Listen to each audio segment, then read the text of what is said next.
Coba ingat, seandainya orang tua kita mulai sepuh, udah tua renta, apakah pernah ada adegan dalam kehidupan kita membentak orang tua kita sampai orang tua kita merasa ketakutan kepada anaknya sendiri? Orang tua kita nggak berani untuk mengatakan keinginannya, ingin dibuatkan atau ingin dimasak, ingin dibelikan satu masakan kesukaan dia, saking takut dan saking kagetnya orang tua kita terhadap sikap kita yang pernah memarahi, membentak, bahkan kadang mencela orang tua kita. Coba ingat adegan itu yang pernah terjadi di suatu pagi di rumah kita kepada orang tua kita. Adegan yang pernah terjadi di suatu malam di hadapan orang tua kita. Bahkan kadang kita pernah memarahi orang tua kita sampai dia malu di hadapan orang banyak, di hadapan saudara-saudara kita, di hadapan saudara-saudaranya, di hadapan orang banyak yang dia tidak kenal, mungkin di jalan, mungkin di pasar, mungkin di mal, mungkin dimanapun. Karena kita kecewa kepada orang tua kita, lalu kita marahi orang tua kita habis-habisan di depan orang banyak.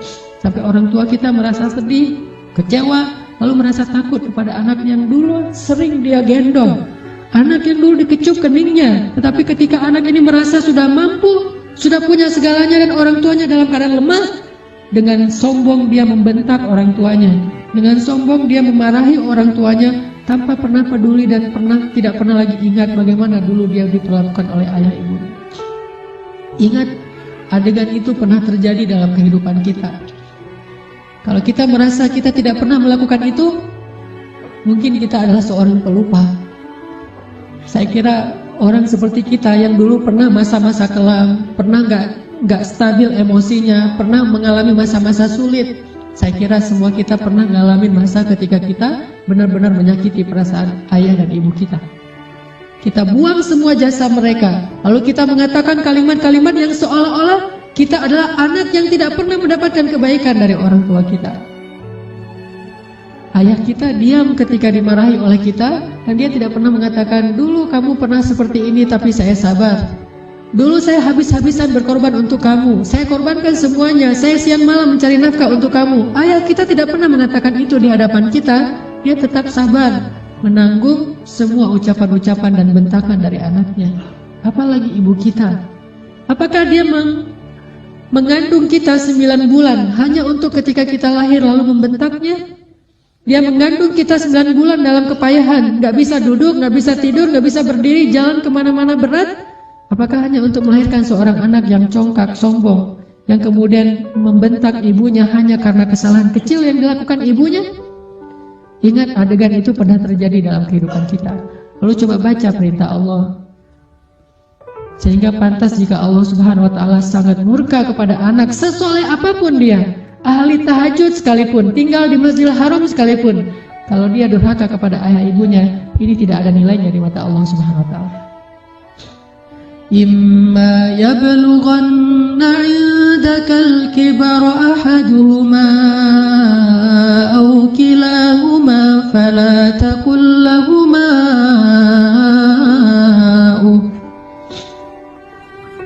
Seandainya salah satu dari mereka atau keduanya tumbuh atau hidup bersama kalian dalam tanggungan kalian, maka janganlah sekali-kali kalian mengatakan kepada keduanya kalimat-kalimat yang menyakiti. Uffin. Allah larang kita untuk mengatakan itu. Lebih baik kita tidak pernah sholat sunnah sekalipun, kalau kita masih bisa tetap menjaga lisan kita kepada orang tua, daripada kita menjadi ahli ibadah tetapi kita tidak mampu menjaga lisan kita dari menyakiti orang tua kita. فَلَا تَقُلْ لَهُمَا أُفٍّ وَلَا تَنْهَرْهُمَا فَلَا تَقُلْ لَهُمَا أُفٍّ وَلَا تَنْهَرْهُمَا وَقُلْ لَهُمَا قَوْلًا كَرِيمًا فَلَا تَقُلْ لَهُمَا أُفٍّ. Kalimat uf ini adalah kalimat ketika seorang anak tidak mau mendengar ucapan nasihat dari orang tuanya, dia berpaling, maka itu adalah kalimat uf. Dia tidak mengabaikan apa yang diucapkan oleh orang tuanya adalah kalimat uf. Orang tuanya belum selesai berbicara, dia sudah pergi, itu adalah kalimat uf. Orang tuanya memberikan usulan tetapi bagi dia itu sesuatu yang tidak penting, maka itu kalimat uf. Semua kalimat mengabaikan yang menyakiti perasaan orang tua kita adalah kalimat uff. Sedangkan wala tanharhuma adalah kalimat seorang anak yang merasa lebih benar daripada orang tuanya. Kalimat sombong, kalimat yang seorang anak merasa lebih tahu daripada orang tuanya. Atau bisa jadi orang tuanya melakukan satu kesalahan kecil, lalu anaknya melarang orang tuanya melakukan kesalahan itu. Ibu, jangan malu-maluin saya di depan umum. Ayah gak usah seperti itu. Melarang orang tuanya melakukan sesuatu yang menurut dia tidak pantas, itu termasuk wala tanharhuma. Jangan larang dia. Biarkan dia melakukan apa yang dia kehendaki selama itu bukan dosa besar. Bahkan apalagi urusan-urusan sepele di rumah tangga kita. Mungkin dia melakukan sesuatu yang gak berkenan bagi kita. Katakanlah misalnya dia memakai baju yang menurut kita tidak selalu pantas. Katakanlah dia beradab dengan adab yang tidak terlalu kita senangi. Jangan larang dia, tetapi ajaklah dia bicara yang baik-baik. Jangan pernah melarang dia melakukan sesuatu yang membuat dia merasa disalahkan, yang membuat dia merasa sensitif, karena semua itu masuk wala tanharhuma. Terus apa yang harus kita lakukan? Wa qul lahuma qawlan karima. Katakan kepada keduanya ucapan yang karim, ucapan yang mulia. Bagaimana ucapan yang mulia?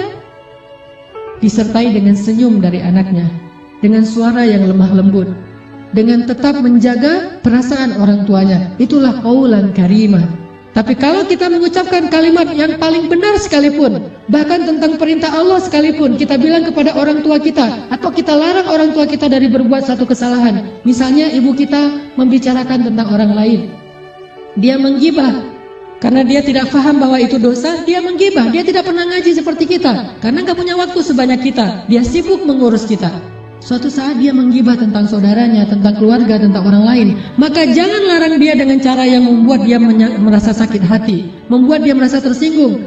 Walaupun dia salah dan kita yang benar, kita mengatakan kalimat yang baik, yaitu kalimat yang ibu jangan menggibah orang lain, ibu itu dosa besar dan seterusnya, membuat dia sedih. Itu termasuk wala tanharhuma. Terus apa yang harus kita katakan? Katakan qaulan karima. Pilih kalimat yang paling baik, yang bahkan belum pernah kita ucapkan semasa hidup kita. Bahkan kepada pacar kita, istri kita, suami kita, orang yang paling kita cintai pun kita belum pernah katakan kalimat sebaik itu. Katakan itu kepada orang tua. Mereka lebih berhak dapat kalimat yang terbaik dari anaknya. Siapa suami kita sehingga kita memilih kata-kata yang paling santun untuknya, tapi kita tidak menyedekahkan kata-kata itu untuk orang tua kita? Siapa istri kita? Pengorbanan apa yang sudah diberikan istri kita? Dia hanya datang dalam kehidupan kita karena melihat situasi kita, melihat diri kita, melihat kepribadian kita, hasil dari perjuangan orang tua kita.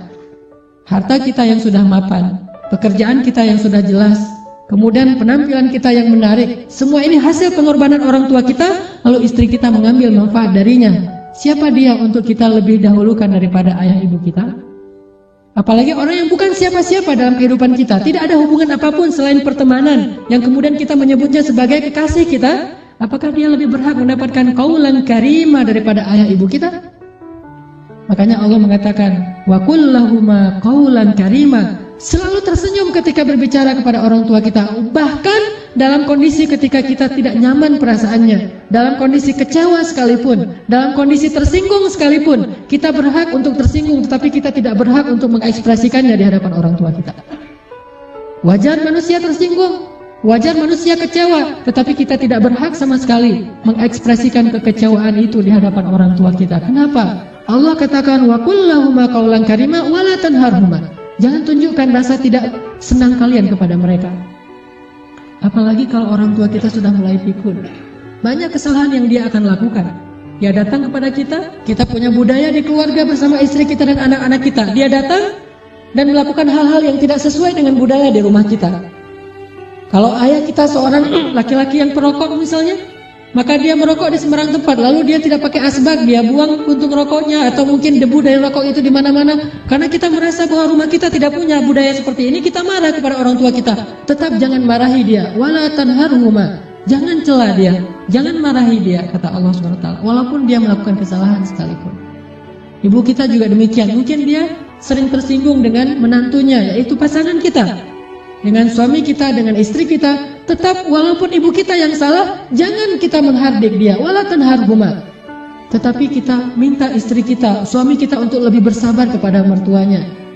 Walaupun yang salah adalah mertua. Itu yang Allah maksud wala tanharhuma. Jangan pernah, jangan abaikan apa yang dia ucapkan. Jangan cela dia walaupun dia berbuat kesalahan, tetapi wa qul lahuma qaulan karima. Ucapan yang paling baik yang sekali kita ucapkan membuat hati orang tua kita merasa bahagia dan senang. Orang tua kita memang kadang butuh nafkah dari anaknya, tetapi itu bukan yang terpenting bagi mereka.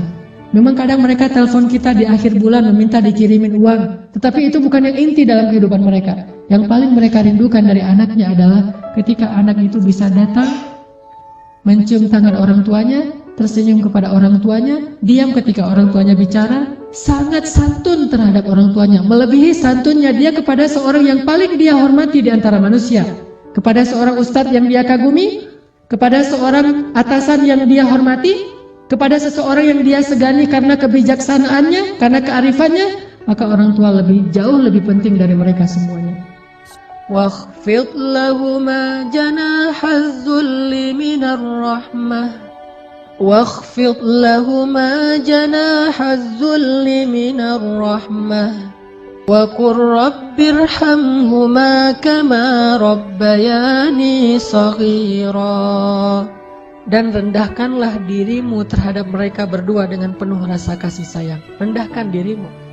Kalau dalam bahasa Arab kalimat wakhfid lahuma janahaz zull itu adalah kalimat ketika kita merasa tidak ada apa-apanya dibandingkan mereka. Tidak boleh seorang anak walaupun dia seorang profesor, walaupun dia seorang pengusaha sukses, walaupun pendidikannya tinggi, walaupun wawasannya luas, walaupun hartanya berlimpah, walaupun pergaulannya itu luas sekali, sehingga orang tuanya kita anggap sebagai orang tua yang kolot, orang tua yang tradisional, orang tua yang tidak banyak tahu, orang tua yang tidak gaul, yang tidak update informasi, orang yang tidak punya ilmu seperti kita, sama sekali kita tidak boleh merasa lebih dari mereka. Sama sekali tidak boleh. Kenapa? Ketika kita merasa lebih dari orang tua kita, menunjukkan kebodohan kita di hadapan Allah Subhanahu wa taala. Allah tidak menyebut kita sebagai orang yang hikmah, sebagai orang yang arif, orang yang bijaksana, orang yang berilmu, orang yang alim, orang yang rasikhuna fil ilm. Tidak disebut sebagai orang yang musaqqaf, orang yang berwawasan. Tidak disebut sebagai orang yang cerdas, orang yang syatir. Tidak disebut itu di dalam Al-Quran kalau kita tidak bisa merendahkan diri kita di hadapan orang tua kita. Bukan rendah hati, bahkan rendah diri di hadapan orang tua kita. Orang yang cerdas itu bagi Allah adalah orang yang rendah diri di hadapan ibu bapaknya. Dia merasa bahwa dia tidak lebih tahu daripada orang tuanya. Walaupun dia tahu lebih daripada orang tuanya, tetapi dia tidak pernah merasa lebih tahu daripada orang tuanya. Sehingga ketika orang tuanya bicara, dia bisa menghargai semua yang diucapkan orang tuanya. Tidak mengatakan, itu nggak penting.